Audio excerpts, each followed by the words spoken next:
Paul Newman has been making movies for more than a quarter of a century. One of his finest performances is his newest, The Verdict. I got a stack of stills from some of his most famous films, and handing them to him one at a time, I asked him,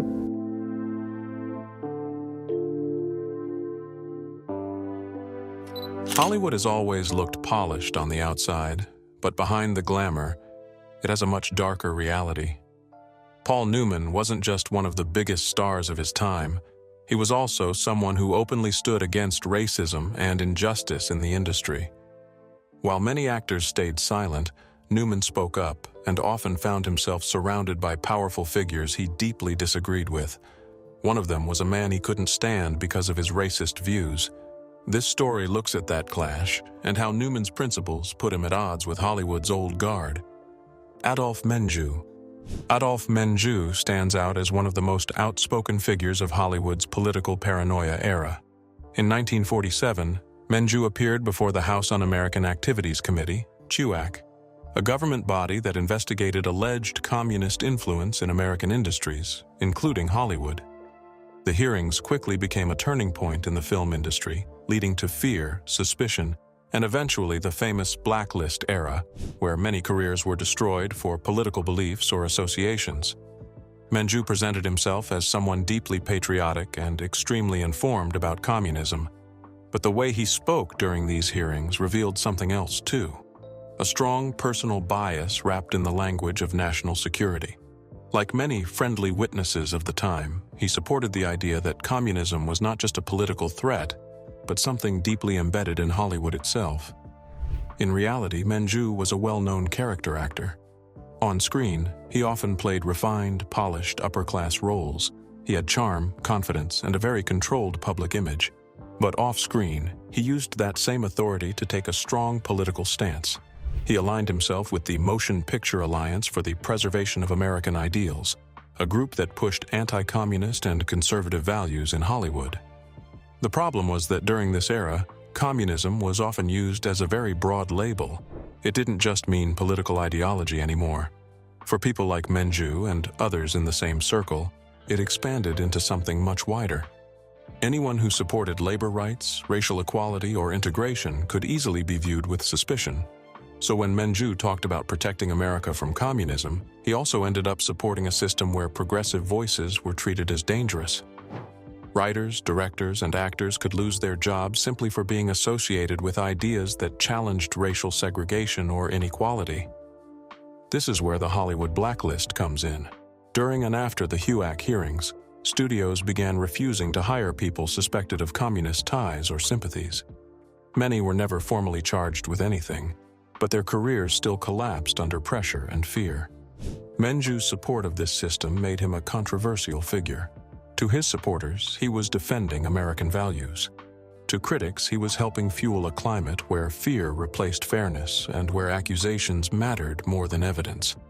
What makes this period even more complicated is how easily political fear is mixed with social prejudice. Ideas about race, equality, and civil rights were often caught in the same net as political ideology. That meant someone speaking up for equal opportunities for black actors, for example, could be treated as politically dangerous. Menjou fully embraced that mindset. He believed he was protecting the industry, but in practice, the system he supported ended up silencing many creative voices. Back then, being labeled un-American didn't just hurt your reputation, it could end your entire career overnight. Work disappeared, contracts were canceled, and many artists were pushed out of Hollywood completely. Looking back, Adolph Menjou represents one of the clearest examples of how patriotism was sometimes used as a shield. Under that shield, entire careers were affected, not always because of proven wrongdoing, but because of fear, politics, and the power of public accusation. Gable. Clark Gable wasn't just a movie star. He was the movie star. Known worldwide as the King of Hollywood, he built his reputation through powerful performances in films like Gone with the Wind, and became the classic image of charm, masculinity, and confidence on screen. But behind the glamour and red carpets, Gable was also connected to a very political side of Hollywood that often gets less attention today. During the 1940s, Gable became a founding member of the Motion Picture Alliance for the Preservation of American Ideals, a group made up of influential Hollywood figures who believed the film industry was being influenced by left-wing and progressive ideas. This organization included major names like Walt Disney and others from the studio system era. On the surface, the group described itself as protecting American values and defending the country from communist influence during a tense political time. But in reality, many critics say it also pushed back against social change happening in Hollywood, especially movements that supported labor rights and racial integration. Gable's association with this alliance placed him in the middle of a much bigger cultural battle. At the time, Hollywood was not just making films, it was also being watched closely by political institutions, especially during the early Cold War years. This period eventually led to blacklists and investigations that affected writers, directors, and actors accused of having un-American views. While Gable himself was not one of the most aggressive voices in public political debates, his involvement with the group still mattered. The Motion Picture Alliance often supported industry pressure campaigns that helped isolate or silence people considered politically unsafe. This created an environment where fear and suspicion shaped careers as much as talent did. What makes Gable's case interesting is the contrast. On screen, he represented everything audiences loved at the time: confidence, romance, and heroic masculinity. But off-screen, he stood aligned with a movement that resisted many of the progressive changes slowly trying to enter Hollywood. It's important to understand this in context. Many people in that era saw themselves as defending stability during a time of global uncertainty. However, history also shows that these same efforts often had the effect of slowing down inclusion and reinforcing existing racial and social barriers in the industry. Clark Gable's legacy, therefore, is not just about his films or fame. It is also tied to a complicated political moment in Hollywood, where art, ideology, and power were deeply connected. Robert Taylor. Because in old Hollywood, his face was part of the studio system's blueprint. MGM didn't just cast Robert Taylor. They built Robert Taylor into a symbol: the perfect jawline, the controlled voice, the effortless charm. He wasn't meant to feel like a real person on screen. He was meant to feel like an ideal, the kind of man audiences could trust without question. But Hollywood in the 1940s wasn't just about what you saw on screen, it was about what was happening behind it. As political tension in the United States grew during the early Cold War period, the film industry became one of the most watched spaces in the country. The House Un-American Activities Committee began calling people in, questioning writers, directors, and actors about alleged communist influence in Hollywood. Many careers ended simply on suspicion. This is where Robert Taylor's name starts appearing, not as someone dragged into the chaos, but as someone who stepped closer to it. Unlike many actors who stayed cautious or silent, Taylor chose to engage directly with the hearings. He testified voluntarily and spoke about individuals he believed were connected to left-leaning political groups. In that atmosphere, even association mattered. And once names entered that space, studios often reacted immediately, cutting ties long before any formal judgment. At the same time, Taylor was also connected to a wider ideological circle inside Hollywood. He supported the Motion Picture Alliance for the Preservation of American Ideals, a group formed by industry figures who believed Hollywood was drifting toward dangerous political influence. The organization included major names of the era and positioned itself as a defender of traditional American values. But in practice, that defense had a ripple effect across the industry. Writers and artists who supported labor rights, social reform, or racial equality often found themselves under scrutiny. In a studio system already built on power imbalance, that scrutiny could become career-ending. What makes Taylor's role complicated is not loud aggression, but participation. He wasn't the face of the blacklist era, but he was present in its machinery, a system where suspicion traveled faster than proof, and where influence didn't always need to be public to be effective. And all of this sits in contrast with the image audiences knew best. On screen, Robert Taylor was certain. He was in control. He was the man who never seemed uncertain about what was right. Off-screen, he existed in a Hollywood where right itself was being defined by fear, politics, and pressure from every direction. That tension is what defines his legacy, not just a leading man, but a reminder of how deeply the studio system and political climate were intertwined, even for those who never raised their voice loudly in public. Errol Flynn. Errol Flynn feels almost like two different people. depending on where you look. One version belongs to cinema history: the clean image, the polished hero, the man who could swing a sword, win a fight, and still land a joke at the end of it. Robin Hood wasn't just a role for him, it was the identity audiences locked onto. That kind of effortless charm made him one of Hollywood's biggest international stars. But the second version of Errol Flynn doesn't sit comfortably next to that. Instead of scripts and sound stages, it's Europe in the 1930s that keeps coming up in discussions about his life, a period marked by political tension, rising fascism, and unstable alliances. Flynn was there during that era of movement and uncertainty, and later biographers built conflicting interpretations around what he saw, who he met, and how deeply he understood the political world he was moving through. His biography remains heavily documented but also heavily debated in tone and interpretation. What complicates his legacy is that Flynn himself never fully settled into one version of the truth. In his own writing, especially My Wicked, Wicked Ways, he leans into chaos more than clarity, describing a life driven by impulse, travel, and constant excess rather than ideological commitment. That alone makes it difficult to pin him down politically because he rarely framed himself as someone who lived inside the political structure at all.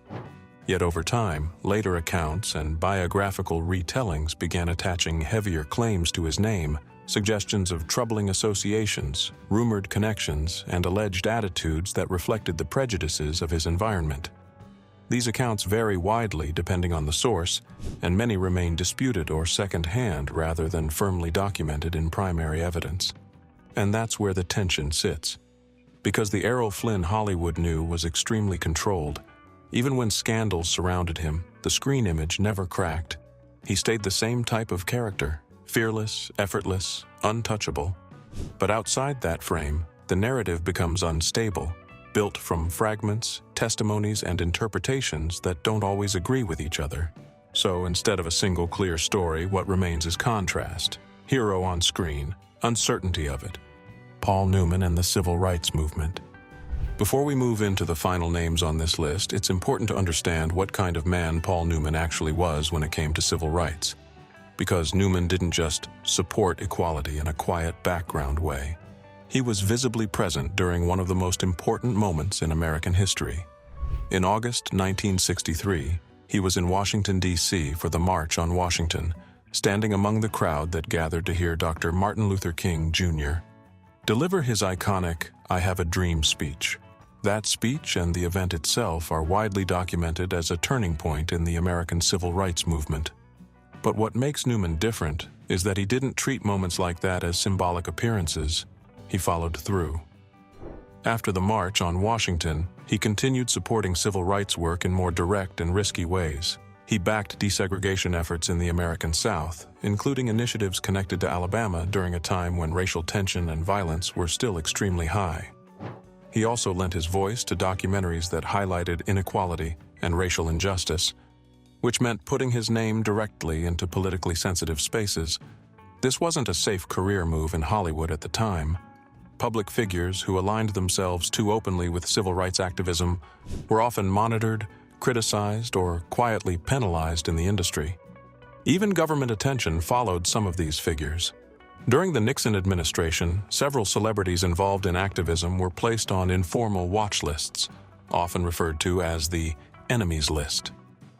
Paul Newman's name was reportedly included in these records, reflecting how closely political power was watching Hollywood activists during that era. But what stands out is Newman's reaction. He didn't pull back. He didn't soften his public stance. If anything, he became more comfortable using his fame as a tool for visibility, supporting political candidates aligned with civil rights, donating to organizations working against segregation, and speaking in favor of equality in a period when doing so could cost actors roles or industry favor. And that's what separates him from many of his contemporaries in this story. While others in Hollywood were either silent or aligned with systems that resisted integration, Newman consistently moved in the opposite direction, not in abstract terms, but in real actions, real appearances, and real political risk. Robert Mitchum. Robert Mitchum comes in with an image that almost feels too calm for the controversy that follows. Because on screen, Mitchum was the definition of cool without effort. He wasn't loud, He wasn't flashy, he just was. That heavy-lidded stare, the slow delivery, the quiet confidence. It made him one of Hollywood's most recognizable tough guy actors across the 1940s and beyond. And interestingly, Mitchum and Paul Newman even crossed paths professionally. They appeared together in What a Way to Go, 1964, a film that brought together several major stars of the era during a time when Hollywood itself was deeply divided by politics, ideology, and the civil rights movement. But Mitchum's legacy takes a very different turn when you step outside the film sets. In 1983, he gave an interview to Esquire magazine that quickly became one of the most controversial moments of his career. During the conversation, Mitchum made comments about the Holocaust that were widely interpreted as questioning or minimizing the scale of the genocide of 6 million Jewish people. The interview also included statements that were criticized as anti-Semitic and racially insensitive. The fallout was immediate, and major outlets reported strong backlash from readers and critics. Mitchum later tried to explain the situation by saying he had been speaking loosely, even suggesting at one point that his tone had been misunderstood or influenced by the context of the discussion.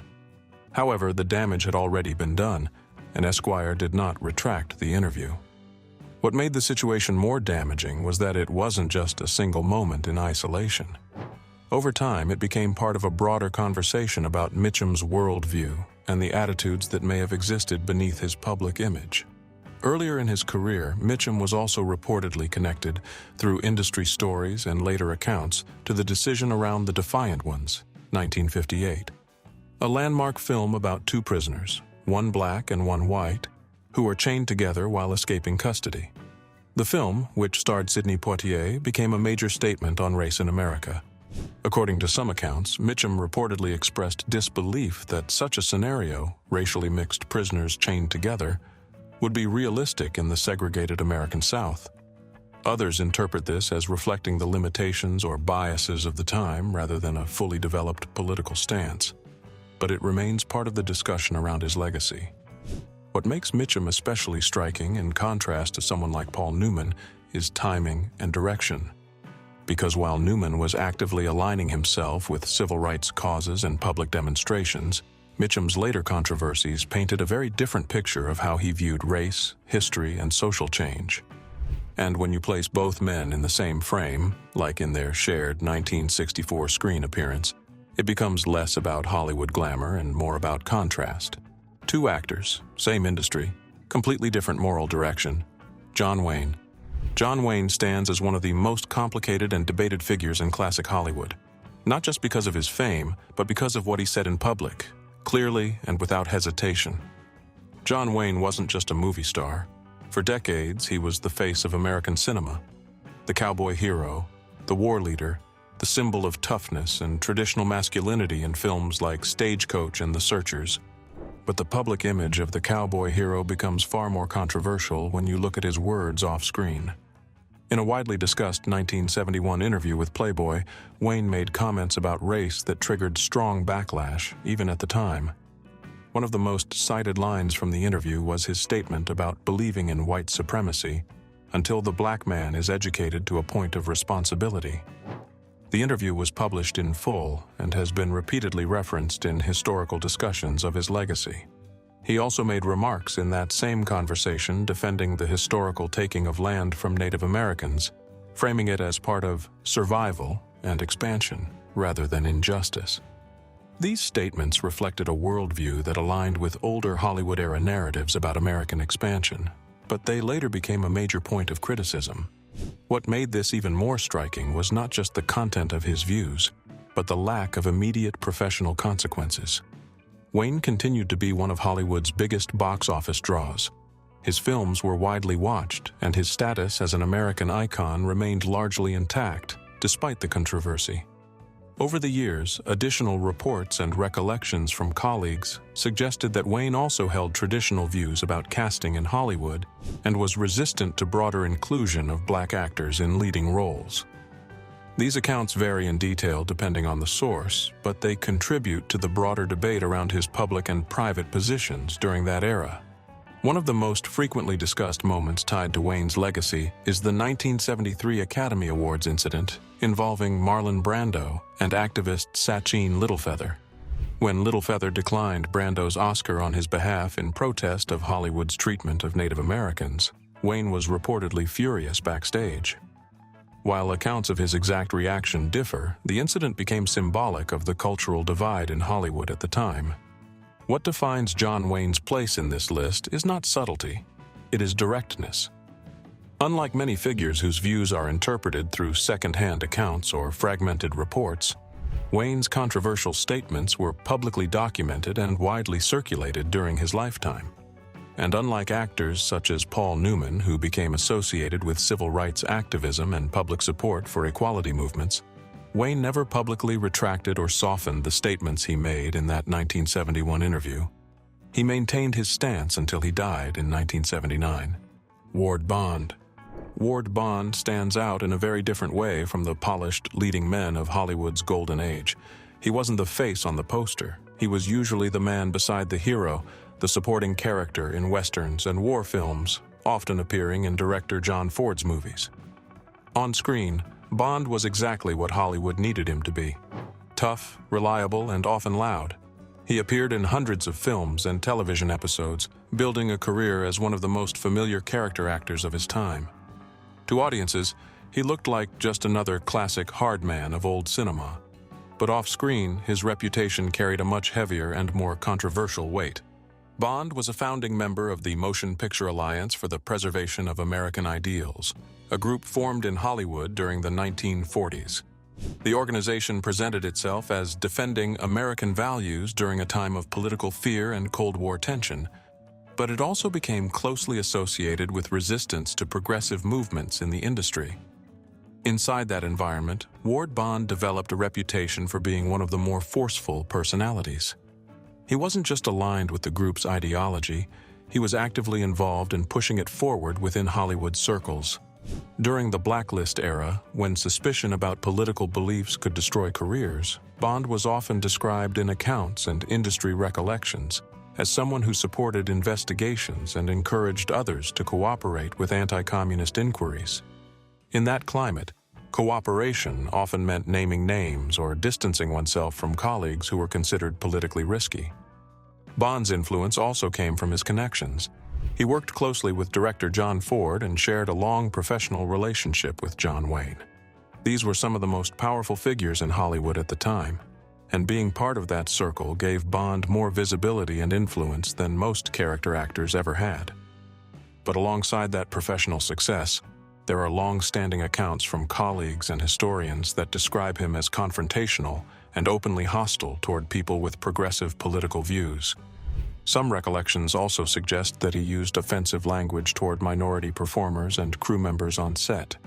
These accounts come from biographies and retrospective interviews, and while they are not always uniformly documented, they contribute to how his reputation is discussed in Hollywood history. What matters in understanding Ward Bond is not just what he did on screen, but the kind of environment he was part of behind the scenes. Hollywood during his era was deeply divided by politics, fear, and ideological pressure, and Bond was not on the sidelines of that system. He was often described as one of the people reinforcing it. In contrast to figures like Paul Newman, who later became associated with civil rights activism and public support for equality, Bond represents the opposite force in that same industry. Not just participating in Hollywood's power structure, but actively supporting the systems that resisted change. Walter Brennan. Walter Brennan brings us to one of the most surprising contrasts in classic Hollywood history. Because if you only knew him from films, you'd assume he was one of the kindest figures of his era. Brennan had that familiar face audiences trusted immediately, the warm voice, the grandfatherly energy, the gentle presence that made him perfect for supporting roles in westerns and dramas. He wasn't a leading man, but he was unforgettable in the way he made every scene feel grounded. His success was not small either. He won 3 Academy Awards for Best Supporting Actor, a record that still stands. But the public image of Hollywood's friendly grandfather does not tell the full story. Behind the scenes, Brennan was known for holding very strong political opinions, especially during a period when Hollywood itself was deeply divided by Cold War politics and the Civil Rights Movement. He was associated with the John Birch Society, a conservative political organization that was known for its anti-communist stance and opposition to many progressive movements in the United States. Brennan also publicly supported segregationist political figures, including George Wallace during the 1968 U.S. presidential election, a campaign that became symbolic of resistance to civil rights reforms. Some accounts and retrospective reports have also linked Brennan to extreme reactions following major civil rights events, including claims about his response to the assassination of Dr. Martin Luther King Jr. in 1968. These accounts are disputed and vary depending on the source, but they often appear in discussions about his personal beliefs and reputation during that period. What is more consistently documented is Brennan's political alignment and the way he used his public voice. He reportedly supported messages and recordings that framed the civil rights movement in a deeply controversial way, often aligning it with anti-communist conspiracy narratives common in certain Cold War-era circles. This is where the contrast becomes striking, because the same man who played soft-spoken, trustworthy elder figures on screen was, in political terms, associated with a much harder and more polarizing worldview. Colleagues and later commentators have described this gap between his screen persona and his personal ideology as one of the most jarring in Hollywood history. Even his voice, so familiar and comforting to audiences, was sometimes used in political messaging, which made the disconnect even stronger for those who later discovered his beliefs. And that's what defines Walter Brennan in this list. Not just as an actor who shaped Hollywood's golden age, but as a reminder of how carefully constructed screen images can be, and how different they can be from the private beliefs of the people behind them. Because in his case, the gap wasn't small. It was almost unrecognizable. From Hollywood icons to hidden ideologies, what we see on screen was never the full story. Behind the fame, the charm, and the characters we grew up watching, there was a completely different reality shaping the industry from the inside. If you want more deep explorations like this, make sure to like, subscribe, and stay tuned, because the next story goes even deeper than this one.